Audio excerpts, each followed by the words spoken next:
Mutual fund सही हैं, ये बात आपने बहुत जगह पर सुनी होगी या फिर पढ़ी होगी कि म्यूचुअल फंड सही हैं। लेकिन म्यूचुअल फंड में पैसा इन्वेस्ट करते टाइम पर आपको बहुत तरह की फ़ीस भी पे करनी पड़ती है।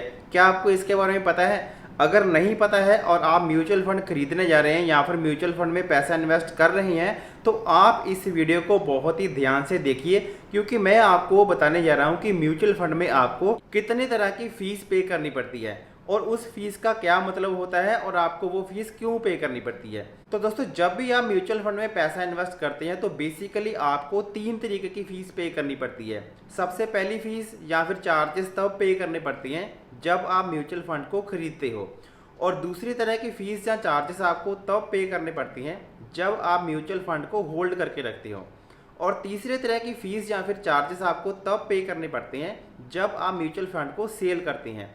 और इस वीडियो में मैं आपको इन तीनों तरह की फ़ीस के बारे में बहुत ही ज़्यादा डिटेल में और बहुत ही ज़्यादा आसान शब्दों में बताने जा रहा हूँ। तो अगर आपका म्यूचुअल फंड में इंटरेस्ट है और आप म्यूचुअल फंड में पैसा इन्वेस्ट करने जा रहे हैं, तो इस वीडियो को बहुत ही ध्यान से और एंड तक देखिएगा, क्योंकि मैं आपको बहुत ही ज़्यादा आसान शब्दों में बताने जा रहा हूँ कि आपको कितने रुपए इन्वेस्ट करने पर कितनी फ़ीस पे करनी पड़ेगी। तो ज़्यादा समय ना लेते हुए इस वीडियो को शुरू करते हैं, और अगर आपको ये वीडियो पसंद आए तो इस वीडियो को लाइक ज़रूर करिएगा और इसी तरह की इन्फॉर्मेटिव वीडियोस देखने के लिए हमारे चैनल को सब्सक्राइब भी करिएगा। तो चलिए जानते हैं कि म्यूचुअल फंड के अंदर आपको कौन कौन सी फीस पे करनी पड़ती है। दोस्तों, जैसे कि मैंने आपको बताया कि जब भी कोई व्यक्ति म्यूचुअल फंड में पैसा इन्वेस्ट करता है तो उसके ऊपर 3 तरह के चार्जेस अप्लाई किए जाते हैं। सबसे पहले चार्जेस आपको तब पे करने पड़ते हैं जब आप म्यूचुअल फंड को परचेज करते हैं, और उस चार्जेस को कहते हैं स्टैंप ड्यूटी चार्जेस। दूसरे तरह के चार्जेस आपको तब पे करने पड़ते हैं जब आप म्यूचुअल फंड को होल्ड करके रखते हो, और उस चार्जेस को कहते हैं ऑन गोइंग चार्जेस। तीसरे तरह के चार्जेस आपको तब पे करने पड़ते हैं जब आप म्यूचुअल फंड को सेल करते हैं, तो उस चार्जेस को कहते हैं एग्जिट चार्जेस। तो चलिए अब हम इन सभी चार्जेस के बारे में डिटेल में समझते हैं। तो सबसे पहले शुरुआत करते हैं स्टैंप ड्यूटी चार्जेस से। दोस्तों, जो स्टैंप ड्यूटी चार्जेस है 1 जुलाई 2020 से म्यूचुअल फंड के इन्वेस्टर को स्टैंप ड्यूटी चार्जेस पे करने पड़ती हैं। ये आपकी टोटल इन्वेस्टेड अमाउंट का 0.005% चार्जेस आपको लगती हैं। जैसे कि मान लीजिए अगर कोई व्यक्ति 1 लाख रुपया इन्वेस्ट करना चाहता है म्यूचुअल फंड में, तो 1 लाख रुपए का 0.005% बनता है 5 रुपये। और दोस्तों, ये जो आपकी स्टैंप ड्यूटी चार्जेस है, जब भी आप म्यूचुअल फंड में पैसा इन्वेस्ट करने जाएंगे तो आपके ये जो स्टैंप ड्यूटी चार्जेस कटने के बाद जितनी अमाउंट वापस बचेगी वो उस अमाउंट के आपको यूनिट एलोकेट होंगे।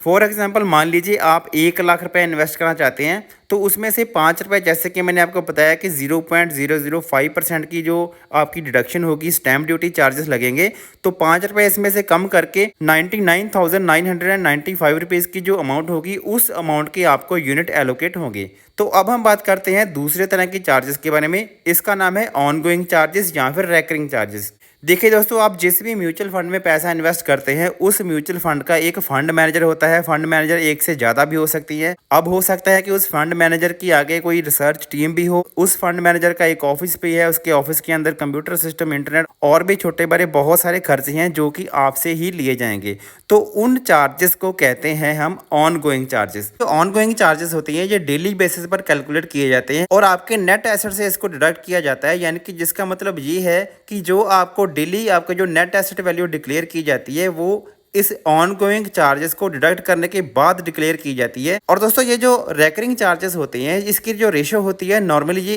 1.5% से लेकर 2.5% तक वेरी करते हैं। ये डिपेंड करता है कि फंड का साइज कितना बड़ा है और फंड किस तरह का है, फंड मैनेजमेंट कंपनी किस तरह की है, इसके ऊपर बहुत सारे जो फैक्टर काम करते हैं। तो चलिए दोस्तों, एक एग्जाम्पल के जरिए समझने की कोशिश करते हैं कि ऑनगोइंग चार्जेस आपके टोटल फाइनल रिटर्न को कैसे इफेक्ट करते हैं। मान लीजिए कोई इक्विटी म्यूचुअल फंड है, वो 14% का रिटर्न जनरेट कर रहा है और उस म्यूचुअल फंड की जो एक्सपेंस रेशियो है यानी कि ऑनगोइंग चार्जेस है वो है 2% की, तो आपका जो इफेक्टिव रिटर्न होगा वो होगा 12% का। यानी कि 14% में से जो 2% का एक्सपेंस रेशियो है उसको माइनस किया जाएगा। तो दोस्तों, ये जो ऑनगोइंग चार्जेस होते हैं या फिर जिसको हम रेकरिंग चार्जेस भी कहते हैं या फिर जिसको हम एक्सपेंस रेशियो भी कहते हैं, ये जो एक्सपेंस रेशियो होती है आपके फंड के ओवरऑल रिटर्न को ये इफेक्ट करता है। तो जब भी आप किसी म्यूचुअल फंड को परचेज करने जाएं तो आप इस एक्सपेंस रेशियो को बहुत ही ज़्यादा ध्यान में रखें।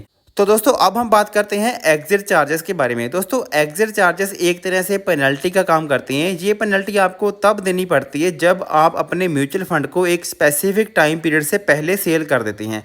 तो उसके ऊपर आपको जो चार्जेस पे करने पड़ते हैं वो वेरी करते हैं 1% से लेकर 3% तक। तो ये डिपेंड करता है कि आप किस म्यूचुअल फंड में पैसा इन्वेस्ट कर रहे हो, किस तरह की कंपनी है।